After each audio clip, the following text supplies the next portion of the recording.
আজ মুসলিম বিশ্বের সবচেয়ে বড় বিপদ বাইরের শত্রুরা নয়, বরং নিজেদের ভিতরে লুকিয়ে থাকা বিশ্বাসঘাতকরাই। টাকা, ক্ষমতা আর বিলাসিতার লোভে মুসলিম বিশ্বের অনেক শাসক ও সামরিক কর্মকর্তারা নিজেদের জাতিকে, ধর্মকে এমনকি নিজেদের ভূখণ্ডকেও বিক্রি করে দিচ্ছে। ইরানে ইসরায়েলি গোয়েন্দা সংস্থা মোসাদ ও বিমান বাহিনীর সাম্প্রতিক হামলা সেই বেদনাদায়ক সত্যটাকেই আবার চোখে আঙুল দিয়ে দেখিয়ে দিল। ইরানে হামলা কিভাবে সম্ভব হল? ইরানের মতো একটি সামরিক ও কৌশলগত গুরুত্বপূর্ণ দেশে ইসরায়েল যেভাবে বারবার সুনির্দিষ্ট টার্গেটে হামলা করছে, তাতে স্পষ্ট যে ভেতরে বড়সড় গোয়েন্দা ফাঁক এবং বেইমানি রয়েছে।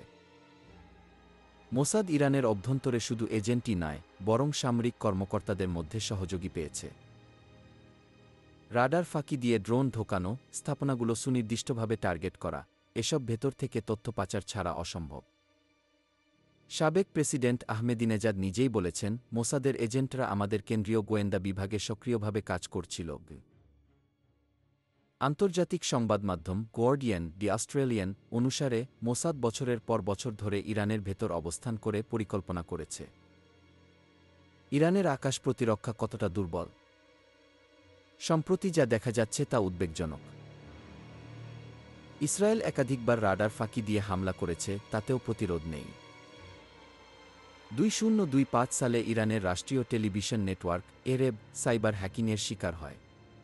এতে ইসরায়েলের বার্তা প্রচার করা হয়। এসব হামলা প্রতিরোধে ইরানের বিমান প্রতিরক্ষা কার্যত অকার্যকর হয়ে পড়েছে।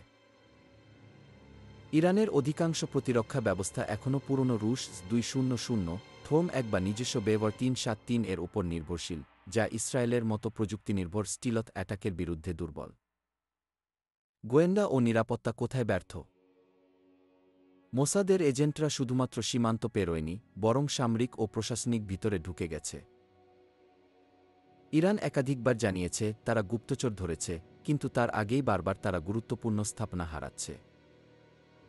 সাইবার নিরাপত্তা থেকে শুরু করে সামরিক গোপনতা, সব কিছুতেই ইন্টেলিজেন্স ফেলিয়ার হয়েছে। ভারতের বন্দর ও কূটনৈতিক বিপদ।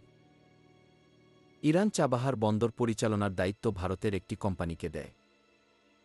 ইসরায়েলের সাথে ভারতের ঘনিষ্ঠ সম্পর্ক থাকায় এটি গোয়েন্দা অনুপ্রবেশের সম্ভাব্য পথ তৈরি করেছে।